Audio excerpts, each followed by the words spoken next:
solve for x, and we are given x plus 4 equal minus square root of 2 minus 6, 2 minus x. Whenever you face a problem like this, just give your orientation. What do you have? Both sides of the equation. On one side we see we have 1 square. Whenever you spot the square, remember to isolate. And in order to isolate, we're gonna say square both sides. Therefore, x plus 4 all square equal bracket minus square root of 2 minus x all square. This simplifies x plus 4 all square equals 2 minus x, because we know this negative 1, if we square, we will just get positive 1. That we don't normally show it out. Now we have got x plus 4 all square equals 2 minus x. Now, what you need is to simplify on the left hand side, which is x plus 4 times x plus 4 and equal to 2 minus x. Then get rid of the brackets. X times x is x squared. X times plus 4 is plus 4x. Plus 4 times x is plus 4x. Plus 4 times plus 4 is plus 16. This equals 2 minus x. Collect the like terms on the left hand side. X squared, 4x and 4x gives me 8x, which simplifies to plus 16 comes plus 16, which equals 2 minus x. Now all the sides are simplified. So in order to reach final stage, we need to rewrite this equation in standard form because it is a quadratic equation. So in order to solve it, we must rewrite it in standard form.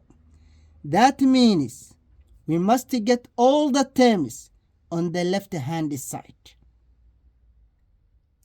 and on the right we must get 0. That means all the terms must be equal to 0. Therefore, how are we going to do that? We must get rid of 2 minus x and bring it to this side. How are we going to do that?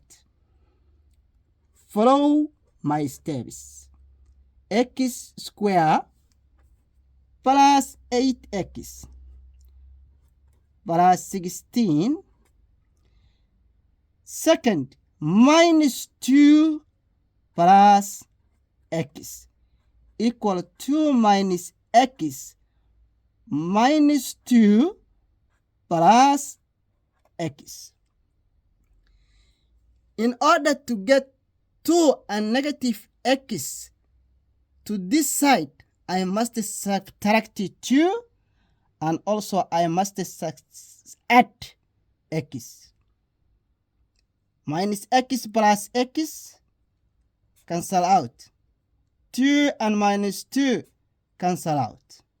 This side, x squared comes down, plus 8x, and plus x gives us plus 9x, plus 16 and minus 2 gives us plus 14.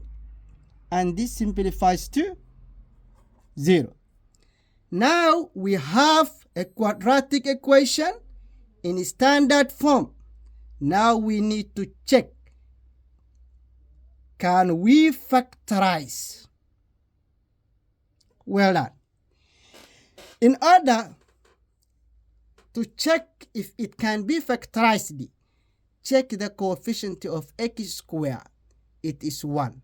Well done. And the coefficient of the x, it is plus 9. Now check your constant term. It's plus 14. Now what you need is to find the factors that give 14 and make plus 9. So factors that give 14 are 1 and 14, 2 and 7. Now if I multiply 2 by 7, this gives me 14. If I add 2 and 7, yes, also gives me 9. So we can use 2 and 7 as the factors that make up plus 9. How are we going to use? We substitute in place of plus 9x with x's. We're going to therefore say it's x squared plus 2x plus 7x plus 14 equal to 0. Now we group x squared plus 2x together plus 7x plus 14 all equal to 0, because we want the factors that equal to 0. Okay, now in the first bracket we can take out x as a common factor and factorize the first bracket. Second bracket, we can take out plus 7 as a common factor, and inside we got x plus 2 all equal to 0. Now we have identical brackets. We can therefore take out as a common bracket x plus 2 times x plus 7 equal to 0. Now you factorized and you have an equation in factor form equal to 0. Now you must put each factor equal to 0.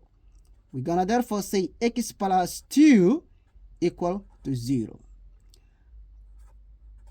X plus 7 equal to 0. Now solve it for x. X plus 2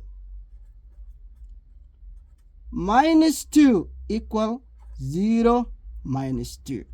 Because I need to isolate x. I need only one x on the left hand side. And in order to get that x, I must get rid of plus 2. And only the way I can get rid of the plus 2 is to subtract 2. That is the golden rule of the equation. And the same way I have to do to the other side. I have to subtract 2 from 0. This simplifies to x equal to minus 2. X plus 7 equal to 0 gives me also x plus 7 minus 7. I wanted to get rid of the constant term plus 7 equal to 0 minus 7, which simplifies x equal to minus 7. Now, our final solution is x equal to minus 2 or minus 7. This is what we want, two solutions. Yes, because we are solving quadratic equation. Now, we have to make sure these solutions are valid. I mean, must satisfy the original equation. So what do we need to do? Yes, we're gonna substitute in place of x in the original equation. So we will have our original equation is x plus 4 equal to minus square root 2 minus x. Let me take x equals minus 2 and substitute in place of x. So we're gonna check x equal to minus 2. Let's check. Well done. So minus 2 plus 4, keep in bracket, that's much safer, equal to minus square root of 2 minus negative 2. This simplifies minus 2 plus 4 equal to negative square root of 2 plus 2, which simplifies minus 2 plus 4 is 2, and equal to 2 plus 2 is 4, square root of negative square root of 4, which simplifies to 2 equal to minus 2. Now we see 2 on the left hand side. Well done. On the right hand side, minus 2. That means x equals minus 2, not valid for this equation. Thank you.